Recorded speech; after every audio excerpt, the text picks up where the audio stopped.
The death of Jesus, atonement or something else? Did Jesus' death mean the same thing in every gospel?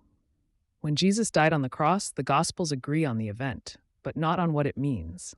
In Matthew and Mark, Jesus' death is presented as an atonement for sin, a sacrifice to restore the broken relationship between God and humanity. In Mark 15:37-38, we read, "With a loud cry, Jesus breathed his last. The curtain of the temple was torn in two from top to bottom."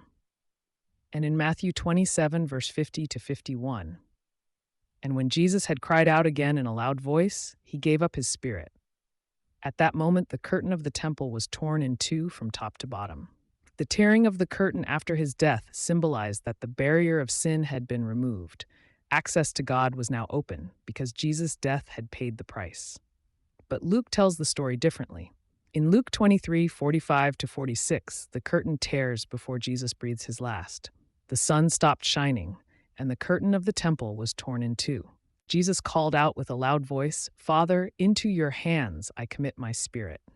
When he had said this, he breathed his last. And throughout Luke's gospel, Jesus teaches that forgiveness doesn't come from sacrifice, but from repentance. As Jesus says in Luke 24:47, repentance for the forgiveness of sins will be preached in his name to all nations. In Luke's gospel, Jesus' death isn't what brings forgiveness. Forgiveness is offered to the repentant, a consistent message even before the cross. So in the Gospels, Matthew and Mark have it that Jesus dies as an atonement for sin and the temple curtain tears after his death.